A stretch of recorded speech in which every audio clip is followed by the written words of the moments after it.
was Sunday afternoon, April of 2020. We had a great morning. I had breakfast with the family, virtual church, spring weather.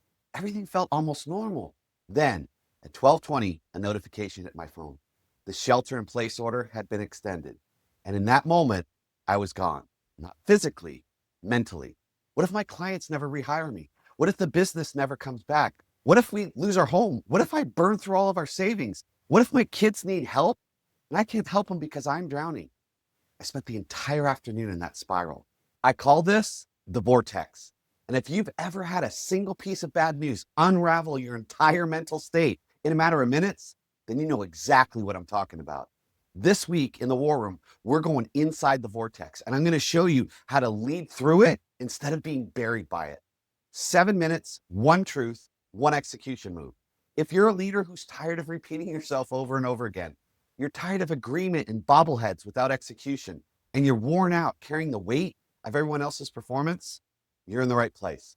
I'm Chris Hunsicker, and this is the Dealership War Room.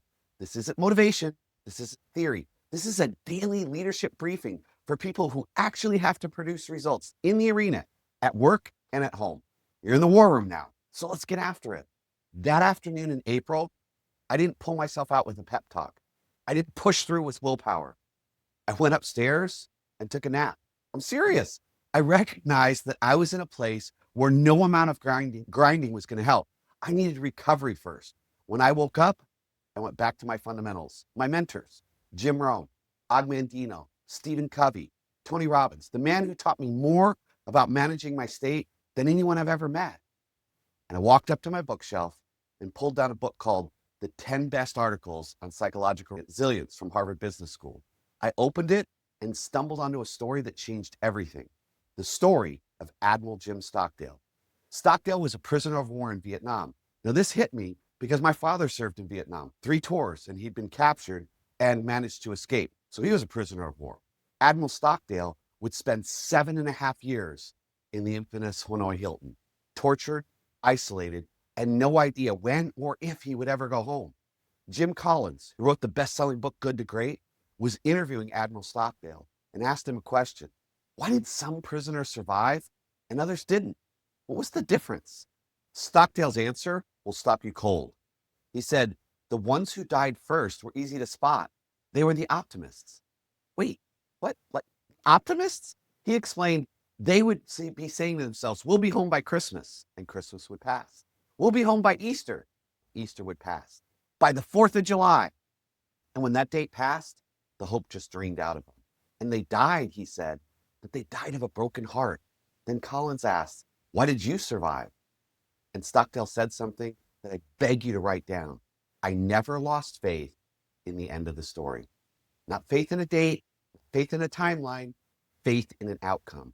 He said, I never doubted I would get out and that I would turn that experience into the defining moment of my life. So here's the dagger line. The optimists see deadlines for their hope. Stockdale set his faith on something that couldn't expire.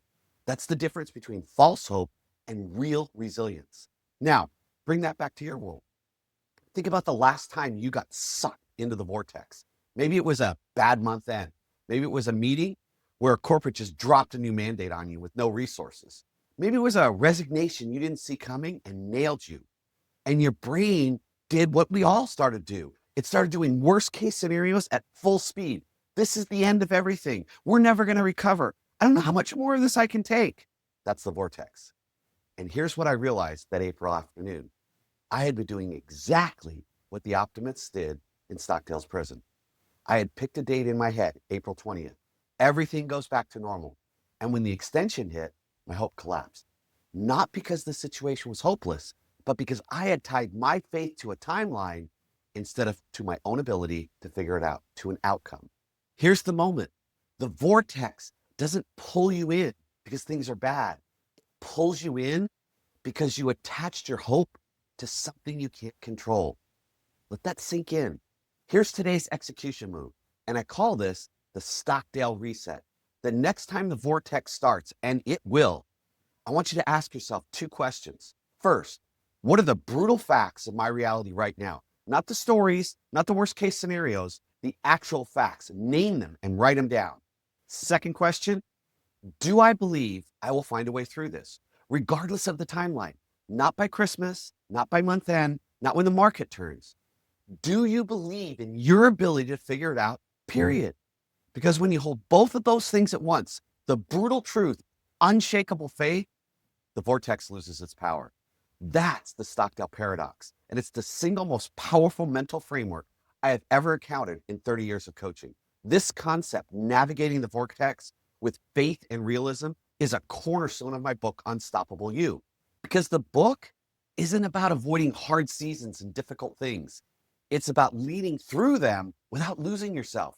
If this is hitting home for you and you can feel this, then I want you to go to chrishunsicker.com and download a free chapter of Unstoppable You. It will give you the tools to recognize the vortex the moment it starts and lead yourself out of it before it takes your team down with you. And if you're leading someone right now who's clearly in a spiral, negative, reactive, catastrophizing everything, then send them this episode. Not tomorrow, today. Because elite leaders don't pretend the vortex doesn't exist. They learn to navigate it. Brutal facts, unshakable faith, no expiration date on either one. That is life of freedom. That's the kind of leader you're becoming. And tomorrow, I'm going to show you the 5 words that can pull you out of any spiral the moment that it starts. Don't miss it. Go out today, create some leadership fire, and come back tomorrow, and I'll see you in the dealership war room.